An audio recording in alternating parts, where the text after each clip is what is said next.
Bienvenue à toutes et à tous, c'est Sébastien Bruno-Durand, le créateur du podcast indépendant Parlons de votre mental. Après une première saison avec 20 épisodes, avec des invités issus d'univers très variés, je repars à la rencontre d'incroyables personnalités qui, je l'espère, vous inspireront dans votre quotidien et viendront booster vos ressources psychologiques pour être performants dans vos réalisations personnelles, professionnelles, sportives et vous aideront à être bien dans vos baskets. Nos invités se livreront cette saison à un portrait chinois, parleront des actualités et projets qui les animent et des qualités mentales qu'ils utilisent depuis des années. Soft skills, confiance en soi, motivation, gestion des émotions, gestion des échecs, ainsi que leur capacité à rebondir pour toujours aller plus haut, plus loin, en étant toujours positif. Excellente écoute à toutes et à tous et découvrons avec plaisir notre invité du jour.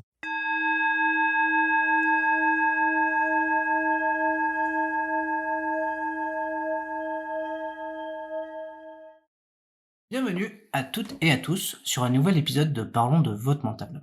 Aujourd'hui, je me déplace à Paris et j'ai la chance de rencontrer Fatine Iraki Housseni. Salut Fatine. Salut. Alors, je suis très content de te retrouver sur Paris. Bah pareil. Ça fait longtemps qu'on se suit sur des publications LinkedIn. Exactement. Où j'interagis souvent sur tes publications qui sont très enrichissantes. C'est gentil. Par rapport à des questions de leadership, de management.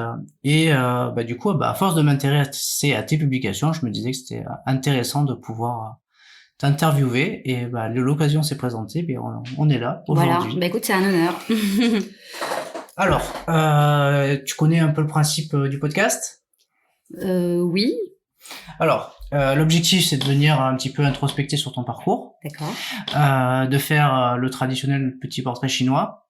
D'accord. Et ensuite, d'entrer dans le jeu du Parlons de votre mental et de nous parler un petit peu de comment tu utilises ton mental au quotidien dans ta vie de professionnelle, personnelle, peut-être dans des passions que tu as aussi à côté dans ta vie. Écoute, je suis prête. Ok, alors on va commencer tout de suite. Est-ce que tu pourrais te présenter un petit peu ? Me présenter, écoute, je suis Fatine, je suis originaire du Maroc et j'ai grandi pendant toute mon enfance en Afrique subsaharienne, dans plusieurs pays. Donc j'aime bien parler de mes origines parce que c'est ce parcours aussi qui fait qui je suis aujourd'hui. Voilà, je sais pas, qu'est-ce que tu veux savoir de plus ? Tout, moi je veux tout savoir. Alors du coup, on va parler un petit peu, avant même de parler de ton parcours, on va commencer par le petit portrait chinois. Comme ça va te mettre un peu dans le bain. Oui, alors explique-moi, je découvre. Oui, tu vas voir, c'est très simple. Je te pose une question. C'est mon horoscope, c'est ça ? Ah non, pas du tout. Ah non, c'est pas l'horoscope. Ça je le connaissais.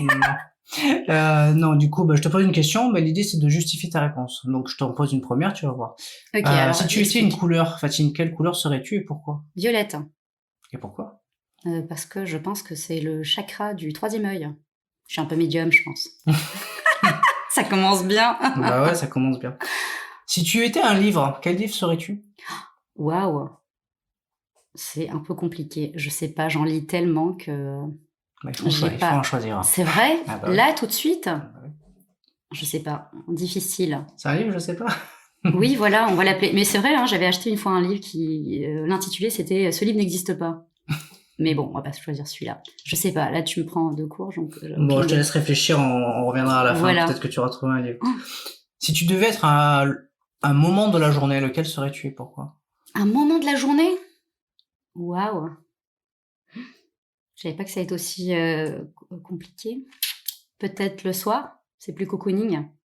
Ok, moi ça me va. Hein. D'accord. C'est des questions simples. Hein. Ouais. Si tu devais être une qualité, laquelle serais-tu ? Je dirais l'authenticité. Si tu devais choisir un animal, lequel choisirais-tu ? Un animal ? Le putois. Et pourquoi le putois ? Parce que c'est l'animal de la confiance en soi. C'est vrai. Ouais, il se lâche pour que les autres partent. Celle-là, je la connaissais pas du tout. Là, tu vois, tu fais l'originalité de cet épisode. Elle est pas mal, je la garde, je la ressortirai à l'occasion. Si tu devais choisir un objet, lequel choisirais-tu ? Un objet ? Ouais. Un objet... Waouh. Moi, je suis tellement pas dans toutes ces choses-là. Mes boucles d'oreilles, je pense. Ok. J'adore toujours avoir des boucles d'oreilles. Ah, super original, j'adore. Allez, on va choisir ça. Et demi-visage. Un peu presque Égypte, ça, non? Si tu devais choisir un pays, lequel choisirais-tu? Aïe. Je suis pour le monde, mais je choisirais le Maroc. Pourquoi le Maroc? Bah, ça fait partie de mes racines. Et après, il y a les racines, mais il y a quelque chose que tu aimes bien y retrouver là-bas? Oui, j'aime bien l'énergie en fait que j'y retrouve, les musiques. Moi, j'adore danser, donc les musiques orientales. J'aime bien. Enfin, quand je suis au Maroc, je pense que je suis totalement moi-même. Ok. Si tu devais choisir un sport, lequel choisirais-tu? Le sport, je dirais la natation. Pourquoi la natation? Parce que je suis un vrai poisson et dans l'eau, Et c'est un peu mon élément. okay. Poisson dans l'eau au Maroc. Voilà, c'est parfait. Je valide. Allez, un petit dernier. Après, on revient sur le livre. Hein. Tu as le temps de réfléchir. Oh mon Dieu.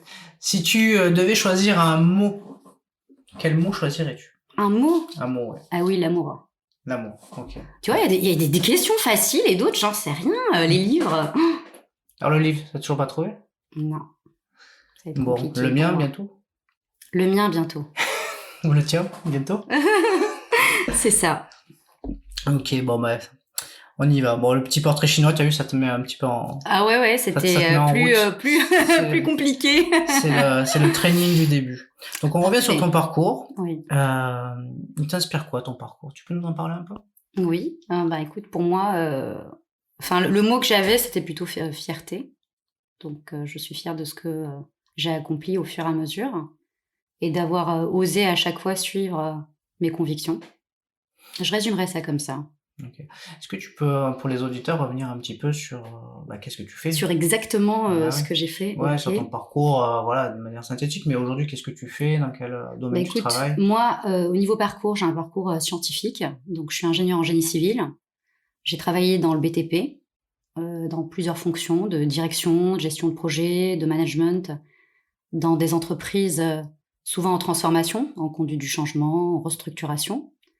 Et à côté de cela, j'enseignais. Donc, j'enseignais dans des écoles d'université, enfin, des écoles d'ingénieurs, des universités, sur tout ce qui est les mêmes domaines, en fait, le management, comment on conduit un chantier. Et puis, j'ai toujours une passion, ou disons 2 passions à côté, le psychisme et la danse. Donc, que j'ai toujours enseigné, que j'ai commencé à enseigner depuis 2016, et que j'enseigne toujours pour la confiance en soi, par la danse. Si je pouvais un petit peu expliquer mon parcours, je l'expliquerais comme ça. Et depuis maintenant 2-3 ans, je crée mes activités. Donc, je lance mon entreprise, je crée des formations en ligne, je fais des interventions, j'accompagne des personnes. Je fais plein de choses qui me passionnent. Dans quel domaine tu accompagnes? Je dirais, alors plusieurs domaines. Peut-être s'il fallait résumer la connaissance de soi, parce que pour moi c'est essentiel, la compréhension de son fonctionnement, la confiance en soi, se rendre compte de son potentiel pour y arriver aussi, et avancer dans la vie. Des notions un petit peu... Depuis toi, ouais, c'est ça. Depuis toi. Et moi je suis là, je bois les paroles. Voilà. Ok. Alors si je te dis rendre possible l'impossible, est-ce que ça te fait écho? Écoute, comment dire, oui et non, dans le sens où moi je me suis jamais posé cette question. Donc c'est un peu compliqué de répondre à cette question parce que pour moi, à chaque fois que j'avais envie de quelque chose, j'essayais par... Je me donnais une action, si j'y arrivais pas, je faisais une autre action, mais c'est vrai que j'ai plutôt un caractère très persévérant et très patient. Ça me fait penser un peu à ma fille en fait. C'est quand vrai. Elle fait des caprices, qu'elle veut un truc, elle obtient toujours ce qu'elle veut en fait. Parce qu'en fait, maintenant je suis capricieuse. Parce qu'elle utilise tous les stratagèmes à sa disposition pour si une voie marche pas, elle utilise une autre voie et pour aller à l'objectif en tout cas. Ouais, si je pense que si je suis sûre que le but est fort et important, et ouais, je pense que... Mais c'est une stratégie souvent qu'on oublie, mais quand on a été enfant, Très souvent, en fait, on n'a aucun blocage, en fait. On se fixe pas de limite et très souvent, quand on veut quelque chose, on utilise différentes stratégies pour l'obtenir. On se dit pas que c'est pas possible, en fait. Bah On voilà, cherche à moi l'obtenir. je me visualise ce que je veux et après je laisse faire aussi les énergies autour. Ok, ça me va, ça me va, ça me va. On parle de mental? Ok. Alors, si tu devais définir ce mot, le mot mental, comment tu le définirais, toi? Et pareil, en fait, c'est des questions très compliquées parce que je me pose pas ces questions-là, en fait. Moi, je suis plus émotion que peut-être mental. Et du coup, Donc, tu peux très bien poser une définition du mental. en y intégrant les émotions. Et ben, pour moi, enfin, le mental, c'est quoi la définition? J'ai du mal à Ta définir. définition, toi. Oui, Ta oui, j'ai définition, compris. pas Ma celle définition du mental. ouais. Euh, je dirais que pour moi, le mental, c'est une vision. C'est une vision. Et puis, quand tu fais une vision et que tu suis tes émotions, bah, ça te donne un guide. Et puis, du coup, tu peux aller vers ton but. C'est peut-être comme ça que je définirais. C'est un petit peu abstrait, je sais pas. Non, ça va. Et si Ok. tu devais décrire une personne qui dispose d'un bon mental, tu la décrirais comment, cette personne? Une personne qui dispose d'un bon mental, ça serait une personne qui ouais, moi je parlais de conviction, qui a des convictions, des valeurs, qui sait ce qui est important pour elle et qui avance en fait avec ses outils. Ok. Définition du mental posée. Est-ce que toi, mentalement, tu as des trainings personnels que tu utilises dans ton quotidien, au travail? Comment tu fais pour te préparer mentalement? Enfin, pour moi, ce qui est important, c'est d'être soi. C'est quelque chose qui est très important. Donc c'est vrai que est-ce que c'est un entraînement mental? Je sais pas, mais j'essaye d'être moi-même, d'être authentique. Si je ressens quelque chose, j'en parle de façon transparente, je dis les choses. Et après, je m'adapte à mes interlocuteurs pour que le message passe et de façon que tous les détails en fait du message puissent passer. Je dirais être soi. C'est ma préparation. C'est d'avoir le courage en fait, le courage d'être soi et de dire ce que je pense. Bah, c'est important d'être soi et de dire ce qu'on pense. C'est pas toujours évident en fonction des contextes. Non, c'est sûr. Et bah, justement, comment tu fais quand les contextes sont différents? Eh bien, je pense que j'ai appris de par mon parcours en fait personnel, parce que comme je l'ai peut-être expliqué, je ne sais plus, moi je suis née au Maroc à l'âge de 3 ans. Avec mes parents, on est partis en expatriation. On a changé plusieurs fois de pays et du coup, j'ai appris en fait à analyser mon environnement, à m'adapter tout en restant moi, ce qui est pas évident, et depuis petite en fait. Et à chaque changement, c'était un petit peu le même travail que je devais faire. Du coup, aujourd'hui, je pense que je fais cette analyse du coup assez rapidement, de voir comment faire pour faire passer le bon message. Du coup, je le fais en fonction de mes interlocuteurs. Je vais leur expliquer quel est le but positif qu'ils souhaitent et je leur explique pourquoi peut-être faire telle ou telle action irait aussi dans leur sens. Ok, donc du coup, tu utilises la communication comme outil Oui, toujours. de préparation mentale, finalement. Toujours, c'est hyper important Alors, pour moi, c'est la base. j'aime pas le terme communication non violente, parce qu'il y a le mot violent dedans. Je préfère la communication bienveillante. Ouais. Mais du coup, ouais, tu utilises un peu ça, c'est-à-dire tu es dans Oui. l'écoute active, Voilà. et du coup, bah, en fonction des... Exactement. voilà, tu as un émetteur, un récepteur, et du coup... tu vas un petit peu t'adapter en fonction du contexte Exactement. et du coup mettre en place C'est ça, oui. La communication ce pour dont moi, c'est la chacun a base. besoin finalement Ben pour aller voilà. dans le bon sens. Ben c'est ça en fait. En fait, Ouais. j'essaye je prends les différences de chacun et j'essaie de montrer qu'on a toujours des points communs et intérêt réciproque à s'entendre en fait. Bah ouais, tout à fait, hein, tout à fait, tout à fait. Est-ce que pour toi, l'enthousiasme est primordial pour le mental? Alors j'ai beaucoup de mal en fait avec tous ces termes-là, que ce soit l'enthousiasme, être positif, être toujours en fait sur ces notions-là en fait de bien-être ou de bonheur. orienter tout ce qui est positif versus on est contre ce qu'on a mis dans le sac en fait du négatif. Ça, c'est quelque chose que je n'aime pas du tout. Et donc, je pense que si on a c'est un peu difficile. Je pense qu'on peut y arriver. L'enthousiasme, c'est un caractère, en fait. C'est un trait de caractère. Et on peut ne pas avoir un trait de caractère enthousiaste et y arriver, en fait. Moi, je fais pas le lien entre... Après, c'est vrai qu'on parle beaucoup de psychologie positive depuis un petit moment, mais oui, c'est vrai que de toute manière... je te rejoins un petit peu sur le côté, de toute manière, nos émotions, elles sont pas toujours positives, en fait. C'est important, on est humain. On peut être traversé par des émotions qui peuvent être différentes de la positivité, comme la bien colère, sûr. être déçu et tout ça. Oui. Et du coup, après, ce qui est important, c'est de transformer ou d'apprendre de ces émotions pour pouvoir en faire quelque chose de positif. Mais on peut pas être toujours enthousiaste. Moi, je pense même que temps, en fait. Voilà, moi je pense même que c'est mon avis. Je pense même que c'est très dangereux en fait cet état d'esprit. Je suis pour la connaissance de soi dans notre intégralité en fait, de pouvoir comprendre un peu toutes nos émotions et qu'elles nous servent comme un guide. Donc parfois je vais être hyper enthousiaste, parfois pas, mais ça m'empêche pas en fait d'aller au bout de ce que je veux. D'être focus sur ma vision, voilà. Je vois. Alors pour finir un petit peu sur le mental, si je te dis que c'est important de se connecter avec soi-même. Bah oui.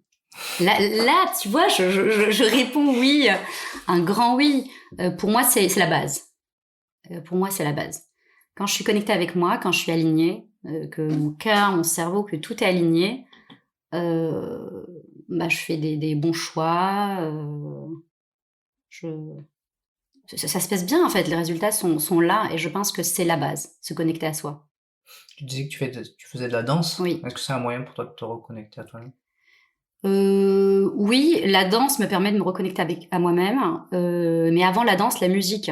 C'est-à-dire parfois, je n'ai peut-être pas, je travaille, je vais peut-être écrire ou faire autre chose. Je ne peux pas à ce moment-là danser, mais il suffit que j'écoute de la musique et hop, c'est l'énergie. Ouais, c'est magique. L'énergie est là. Je comprends. Moi, j'ai besoin en fait de ce sas aussi, de la musique en fait. Ah oui, pour moi c'est important. En fait, surtout le piano en fait. D'accord. Le piano ou alors écouter Esther Abrami. Je sais pas si vous connaissez Esther Abrami, une violoniste, une jeune violoniste française. On va parler de confiance. Okay. De la confiance en soi. De toute façon, t'en prenais un rayon, puisque si t'accompagnes des gens, on va parler de la tienne surtout. Donc déjà, fondamentalement, est-ce que t'as confiance en toi? Alors, c'est un vrai sujet pour moi, la confiance en soi. Je l'explique dans mes formations. Pour moi, la confiance en soi, elle est fluctuante. Donc, dire j'ai confiance en moi, j'ai pas confiance en moi, pour moi, c'est un peu... C'est pas que c'est n'importe quoi, mais ça veut rien dire. Pour moi, la confiance en soi, ça dépend aussi des événements qu'on vit. Si on est face à des événements qu'on n'a jamais vécus, on est face à un changement, un choc émotionnel, du coup, on peut perdre confiance en soi. Et c'est en faisant les choses, en les refaisant, par des actions, par peut-être des résultats, par plein de choses, qu'on finit par avoir confiance en soi dans cette thématique, dans cette posture, à tel environnement, etc. Et c'est fluctuant. Donc, oui, je te rejoins. C'est souvent, en tout cas en fonction du contexte, si c'est quelque chose qu'on n'a jamais fait, c'est sûr que c'est compliqué. Mais oui, si on me demande de faire la vidange de ma voiture, non mais c'est vrai, c'est une histoire de. Non mais j'en parle, c'est une histoire de légitimité. C'est comme les postes de management, de direction. C'est un petit peu ça que j'explique aussi dans les formations. Et pour moi, se dire j'ai confiance en moi, j'ai pas confiance en moi, ça veut dire, ça veut tout dire, rien dire. J'irai plus en fait si je me connais. Si je comprends mon fonctionnement, je sais que à tel événement qui sera peut-être différent, je vais peut-être un peu perdre de mes capacités, mais je le sais. Et c'est peut-être une phase en fait de transition, et je sais comment faire pour quand même y arriver. Tu vois, c'est un peu des outils que tu te donnes, mais en sachant comment tu fonctionnes en fait. Ouais, donc du coup, de toute façon, la confiance, elle se construit en fonction d'un contexte, voilà. de ce que tu vis. Oui. Et comment dire, dans une thématique bien précise. Voilà. Et du coup. Ouais, je dirais ça. Voilà. Ok, bon, on a compris comment c'était construite ta confiance. Voilà. Si je te dis le droit à l'échec, droit à l'erreur. Alors ça, c'est un sujet très important pour moi. Alors, dire que je suis pour, c'est un peu dur de le dire dans le sens où ça voudrait dire que cette phrase, je suis d'accord avec, tu vois. Quand quelqu'un me dit alors droit à l'erreur et moi je dis ouais, je suis d'accord. Ça veut dire que cette phrase, je lui donne de l'importance. Moi, je suis carrément contre en fait toutes ces phrases-là. Parce que pour moi, si je devais accepter cette phrase et dire ok, ça existe, le droit à l'erreur et l'échec, c'est comme si en fait tu ne pouvais pas faire d'action. Pour moi, ça ferme la créativité. Ça donne même pas le droit en fait de passer à l'action. Ça brille de toute initiative.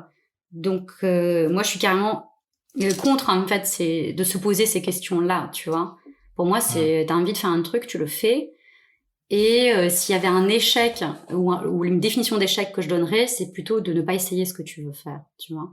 Ouais, de pas oser. Oui. Si tu n'oses, moi si je. Tu connais ma philosophie sur l'échec ou pas? Ah vas-y. En fait, je déteste ce mot. En fait, je l'ai supprimé de mon vocabulaire. Ah bah tu vois, allez, on se serre la main, vous ne voyez pas, mais.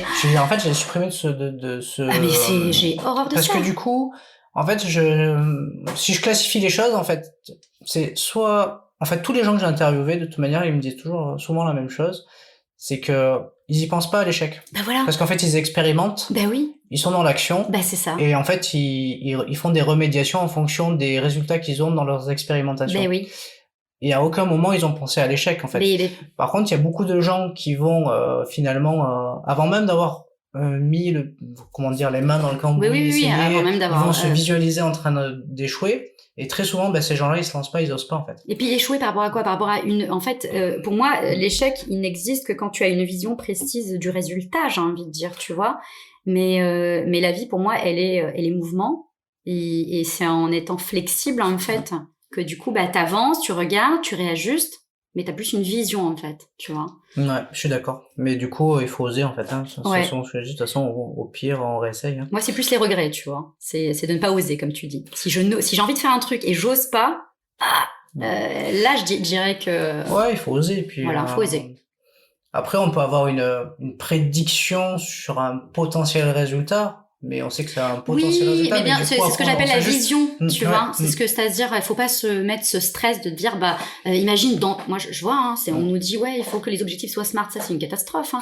Non, mais c'est vrai, de quoi on parle, ça dépend. Si on monte un chantier précisément, mais après, le reste, sur des projets personnels ou professionnels, entrepreneuriales, et si tu dis, dans 3 mois, je fais tant, je fais non, mais c'est terrible. C'est terrible. C'est souvent ce que je dis aussi, très souvent dans le sport, parce que moi, c'est le domaine dans lequel je viens.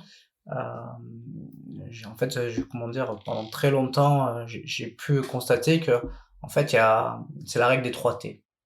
En gros, les compétences qu'on peut avoir au départ, que très souvent on appelle le talent, mais bon, moi j'appelle ça des compétences qu'on a au départ et puis qu'on va travailler, faire fructifier. Donc, le deuxième T, le travail, puisque du coup, si t'as des compétences, il faut les mettre au travail, autrement, elles fructifient pas. Et ensuite, il y a le troisième T, c'est le temps. Et sauf que le temps, en fait, c'est la temporalité, on sait jamais à quel moment elle vient en fait. Et du coup, voilà, en tout cas, c'est le succès de la réussite, c'est souvent ça, c'est-à-dire que il faut faire fructifier son talent. C'est ça. Le travailler de manière constante, hein, je veux dire, en étant, comme tu disais, déterminé. Moi je suis vraiment pour. Et puis de pas baisser les bras. Et puis après, à un moment donné, de toute manière, la persévérance et la patience, en fait. Il y a toujours des résultats, en fait. Oui. Mais on sait jamais quand ils vont venir. C'est ça. Ça dépend des opportunités, d'un contexte. Et puis moi, je suis pour le chemin, tu vois. C'est le chemin, en fait, qu'on parcourt, on s'en rend pas compte. C'est pour ça que j'écris beaucoup. Parce que quand on relit, on se dit, mais en fait, j'ai parcouru tout ce chemin. Et on se rend pas compte. Si on est que sur objectif final, résultat, on prend plus de plaisir, ça peut être un stress permanent. Donc, moi, j'accorde l'importance au chemin. Ouais. Tout à fait. Si je te parle du regard des autres, est-ce que c'est quelque chose qui a pu, au cours de ton chemin, t'as fait avec, ou t'as dû t'adapter, ou t'as eu du mal à travailler avec? C'est pas facile de regarder les autres. Alors, c'est pas facile de regarder des autres, mais moi, j'ai trouvé une explication qui me plaît bien. Pour moi, le regard des autres ou l'avis des autres nous pose problème, nous dérange, nous impacte ou nous empêche d'avancer quand ils mettent le point où ils appuient sur quelque chose qui nous-mêmes nous fait douter et nous fait peur. À ce moment-là, précisément, le regard des autres, je pense, a un impact fort. Parce que du coup, on doute déjà de base, on a peur de quelque chose et quelqu'un ou plusieurs personnes viennent dire « Ah, mais t'imagines si t'arrives ça ?» Et déjà, toi, t'es en mode flip sur ça, par exemple, sur ce point-là. À ce moment-là, oui, le regard des autres est impactant, c'est pas évident, et du coup, c'est comme si ça donnait confirmation à ce qu'on ressentait, tu vois. Donc oui, le regard des autres me parle, et quand on arrive à se détacher en fait de ça, ou plutôt quand on arrive à se connaître, encore une fois, se comprendre, avoir confiance en soi, et ben finalement on connaît ses peurs, ses doutes, et si quelqu'un vient appuyer dessus, nous on sait que de toute façon, pour moi la réussite c'est d'avancer en fait avec ses peurs et ses doutes. Ça, je dirais que c'est le premier point. Le deuxième point, c'est que parfois les gens, quand ils parlent des peurs, ils parlent souvent de leurs propres peurs, tu vois. Donc parfois, ça peut ne pas être les tiennes aussi. Donc je dirais que c'est un peu les deux. Ça peut être appuyé sur quelque chose qui nous fait déjà peur, ou peut-être c'est les peurs des autres. Et dans ces cas-là, il y a pas de raison en fait de se les rajouter. Oui, c'est vrai. Souvent, les gens ils viennent projeter leurs peurs sur nos projets, alors que en fait ils se visualisent en train de faire la même chose, et puis exactement. Et puis, du coup, oui. ils viennent te parler plus de leurs peurs. Oui, voilà. Que c'est un peu tout ça, oui. Que d'autres choses. C'est vrai. T'as l'air d'être punchy. Oui. En tout cas, c'est ce qui me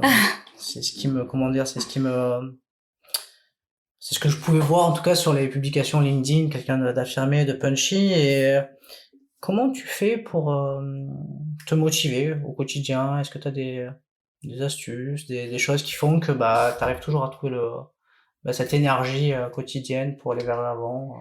Alors moi je dirais que j'ai deux choses très importantes. On a parlé d'une tout à l'heure, hein, c'est la musique. Donc c'est-à-dire si j'ai un moment, ça arrive à tout le monde, hein, en fait, la motivation n'est pas là. Eh bien je vais mettre de la musique, et je me suis rendu compte qu'immédiatement c'est reparti. Donc ça c'est quelque chose de très fort chez moi. Le deuxième point qui me permet aussi de continuer à être motivée même quand je fais des tâches qui m'ennuient, parce que ça arrive de faire des tâches qui nous ennuient et qui sont obligatoires, hein, c'est de toujours garder mon but, ma vision globale, mes convictions devant moi. Et donc je me dis je suis un peu obligée de faire ça, même si là tout de suite ça m'ennuie sur ces tâches, et donc je reste motivée en étant concentrée sur cette sur ce souhait, hein, en fait, et cette conviction. Est-ce que tu te fixes des défis? Alors, encore une fois, un mot où j'ai un peu de mal, hein, comme beaucoup de mots qui peuvent me déranger. Donc, je vais donner ma définition, ou le défi que je me fixe, du moins. Ça serait en fait de rester aligné avec mes valeurs. Je dirais que c'est mon défi. Je sais même pas si c'est vraiment si c'est un défi, mais je dirais que avec mes valeurs, ma façon de voir les choses, ma philosophie de vie, oui, je dirais ça, parce que parfois on s'en rend pas compte. On peut être lancé dans une action et se retrouver dans quelque chose qui est contraire ou qui s'éloigne de qui on est, de ce qui est important pour nous. Et donc aujourd'hui, j'ai appris quand je sens que en fait il y a quelque chose qui va pas au niveau énergie, je me dis stop, on se pose. C'est quoi déjà en fait, c'est quoi tes valeurs, etc. Et je me dis en fait ça rentre pas dedans, c'est pour ça. Et là, j'accepte de changer en fait de direction, ou réorienter, ou pas travailler avec telle ou telle personne ou autre. Donc je dirais que c'est mon gros défi. Oui, c'est important d'être aligné avec ses valeurs. Très important même. On en parlait au café juste avant. C'est vrai. Est-ce que selon toi, il faut un plan pour réussir? Ah. On va se fâcher par rapport à tous les mots que tu utilises. Justement, ils sont là pour ça. Pour te faire réagir. Plan, là encore un mot qui me dérange, parce que pour moi ça ressemble encore à un truc qui va être figé. Je vais encore parler de vision, de conviction, de but un peu final, de souhait. Là, je vais plus dire ça. Après, oui, si on a une vision, un souhait, un projet, on peut se mettre des actions, de se dire je décide de prendre tel chemin en faisant ce nombre d'actions pour y arriver.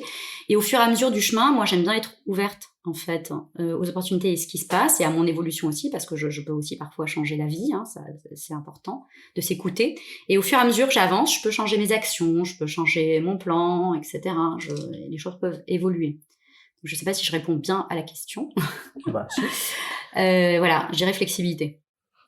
tout en gardant toujours ses valeurs, ses convictions, ce qui est important pour moi, et d'accepter en fait que je peux évoluer, et d'accepter que je peux changer d'avis, même sur peut-être cette finalité ou cette vision. Puis Voilà. souvent c'est quelque chose qu'on prenait en compte aussi en tout cas dans l'accompagnement des sportifs, c'est qu'on sait, par exemple, quand on fait une programmation, une planification jusqu'à un objectif, par exemple les Jeux Olympiques, par exemple, tu sais pas si à un moment donné du parcours, il va pas y avoir une blessure, Ben oui, un petit les pépin, un imprévus truc, en et fait. En fait, t'es obligé d'avoir un modèle, Oui. mais tu sais que ce modèle, de toute manière, tu sais qu'il va bouger, en fait. Donc, Exactement. du coup, toute planif, tout ce qu'on fait, en fait, on le faisait au crayon, parce que souvent, en fait, du coup, Ben oui, on se voilà. réadapte sans En fait, je suis arrêt. plus en méthode agile.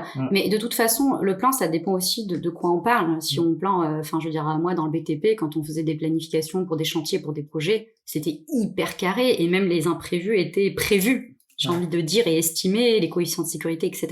Donc, je viens quand même d'une formation et de postes que j'occupe qui sont hyper carrés sur ça, et je vais être hyper carré sur ça.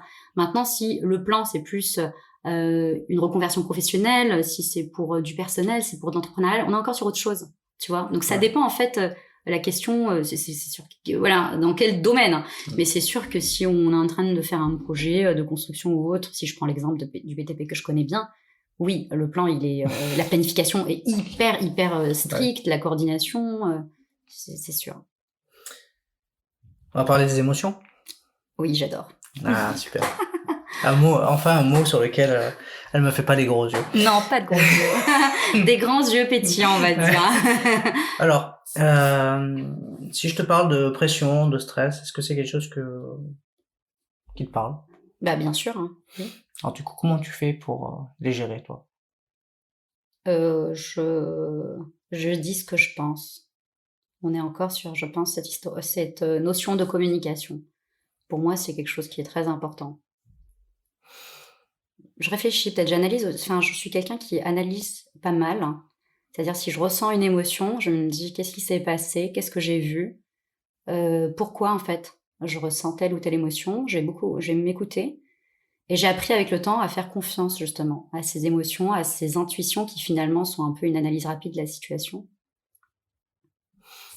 Et est-ce que tu utilises des techniques particulières pour te calmer, pour te ressourcer, pour prendre du recul aussi sur la des moments communication, pour moi, c'est vraiment super. C'est-à-dire échanger, si on parle par exemple d'équipe, ou si on se met dans ce contexte en fait de manager ou d'équipe, parler aux équipes, échanger, les écouter, essayer de comprendre ce qui s'est passé. Moi, ça se pose assez tranquillement en fait. C'est garder pour soi que je n'aime pas trop. Ok. Tu vois. Ouais. Parce que je trouve qu'en fait, si par exemple il y a, encore une fois, moi je suis pour toutes les émotions. Hein, c'est pour être, moi je suis pour vivre en tant qu'humain pleinement. Et c'est vrai que du coup, si quelqu'un par exemple ressent une colère, moi j'estime qu'il y a une raison. Si quelqu'un est triste, c'est qu'il y a une raison. Et c'est toujours des raisons, à mon sens, valables pour la personne. Donc je vais être là pour écouter, et puis en communiquant, on va trouver des solutions, on pose les choses, et en général, toutes ces pressions-là retombent. Après, c'est vrai qu'en fonction des individus et des émotions qui les traversent, chacun peut avoir des stratégies différentes pour pouvoir les maîtriser, déjà les accepter déjà. Oui, voilà, moi j'ai du mal avec. Je vais faire les gros yeux, maîtriser. Non, d'abord les accepter, mais ensuite les traiter, tu vois, les moi, je dirais la compréhension. Pouvoir, En fait, c'est la compréhension. Hein. On le sait, les émotions, elles ont toutes c'est des guides. Et en fait, cette compréhension nous permet d'être plus zen et puis se connaître en fait. Parfois on se dit je sais là en fait quand je vais faire telle ou telle chose je vais avoir telle émotion. Et tu vois là tu me fais penser à un truc, mais j'avais suivi une conférence de Alan Bantolila, je sais pas si ça te parle, et qui appuyait je vais synthétiser pour pas être trop long, mais c'était intéressant son approche, parce qu'il disait que, alors là, on revient sur la communication. Plus on disposait, dès son plus jeune âge, d'un maximum de vocabulaire pour s'exprimer, pour pouvoir poser très clairement ses émotions par des mots, et moins du coup forcément on pouvait les exprimer et ne pas les garder sur soi, et moins ça s'exprimait par le corps et la violence. D'accord, tu vois, je connaissais pas du tout. Ouais, c'est possible. Hein. C'est Alan Bantolila. D'accord. Vous le retrouverez, il est connu.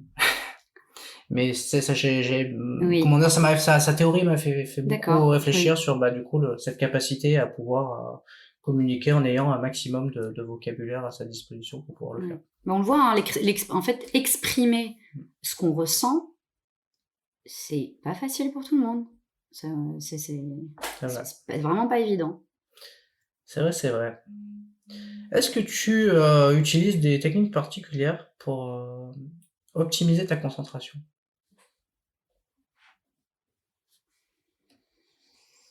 Pour optimiser ma concentration, je m'organise. Par exemple, là, dans ton travail où le BTP, c'est quand même, il faut pas se tromper, quoi, tu vois, il faut être hyper concentré, sûrement, quand tu as des tâches bien précises. Je suis, Comment tu fais pour entrer dans ta bulle? ben je sais pas si c'est inné, j'en sais rien. Je suis hyper focus et hyper organisée. Du coup, c'est pour ça que je dis ça dépend en fait de quoi on parle. Est-ce que c'est des projets perso, c'est pro, est-ce qu'on est voilà dans cette notion de BTP, où on est manager, est-ce que c'est plus des projets entrepreneuriales. En fait, je vais m'adapter, ça dépend. Je vais pas du tout gérer les choses de la même manière. Mais je pense pour moi, l'organisation c'est quelque chose qui est hyper important, tout en gardant en fait ce côté flexible s'il y a des aléas, des imprévus, parce que c'est des choses partout. D'ailleurs, comme ça nous est arrivé. Petit clin d'œil. Et optimiser. Optimiser et pas oublier en fait le but. Ouais, notre souhait commun, c'est d'y arriver, que le chantier, par exemple, sorte à telle date, etc. Focus sur les buts. Hein. Ok, on va parler de détermination. Oui. Souvent on dit que pour avoir une force mentale, il ne faut rien lâcher. Qu'est-ce que tu en penses?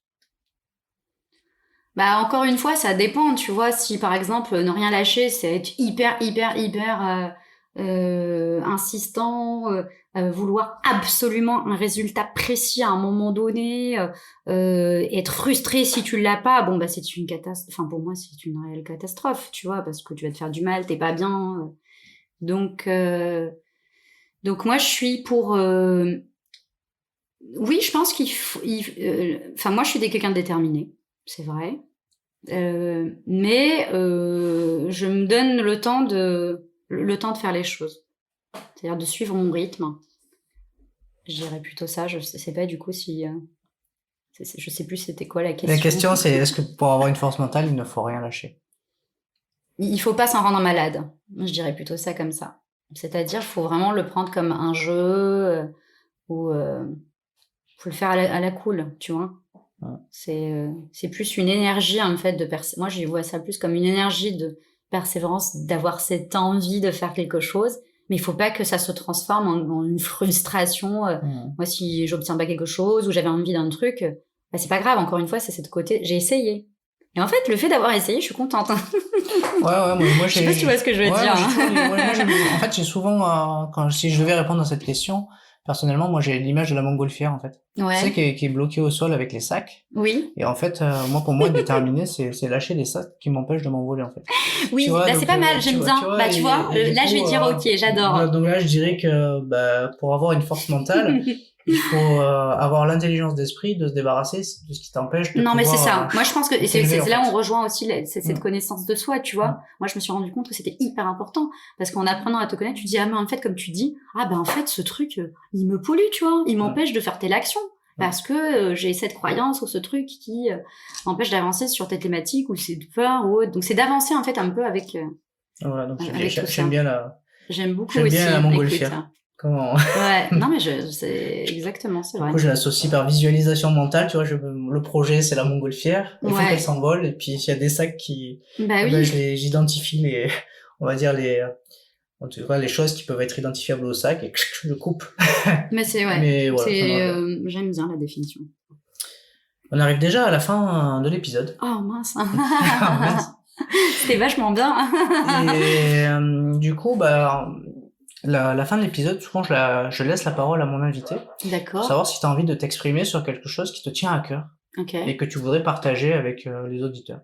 Ok, écoute, moi je dirais de oser. Si je devais conclure sur quelque chose, et c'est ce que j'ai un peu dit tout au long, c'est que si on a envie de faire quelque chose, c'est d'oser y aller. D'oser y aller, de pas écouter ce qui se dit autour, parce que parfois on a une vision qui est différente, et c'est pas parce qu'elle est différente ou que personne n'a encore eu cette vision qu'elle n'est pas bonne. Il y a plein de choses en fait qui se sont créées par, comme tu dis, par erreur. C'est vrai, hein. Par erreur, on s'est retrouvés en fait à créer quelque chose de formidable.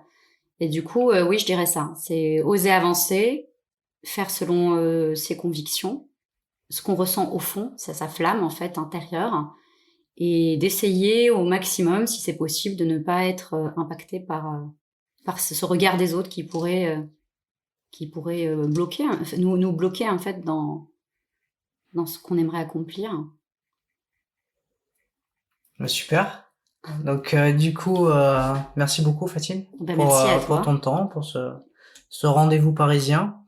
Et si on veut éventuellement échanger, discuter avec toi, on le fait via LinkedIn? Oui, top. Bon, bah voilà, bah super.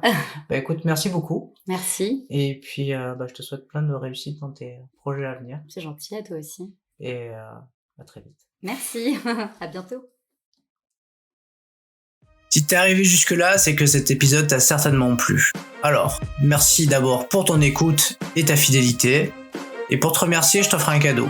30 minutes de coaching avec moi pour t'aider sur le sujet que tu souhaites. Pour obtenir ton cadeau, laisse un avis et un commentaire sur Apple Podcast via iTunes et fais une copie d'écran, tu me l'envoies, je te la partage dans la foulée sur mes réseaux sociaux et je te contacte également pour que tu me parles de ton mental. Bye bye à toutes et à tous, on se retrouve très prochainement pour un prochain épisode.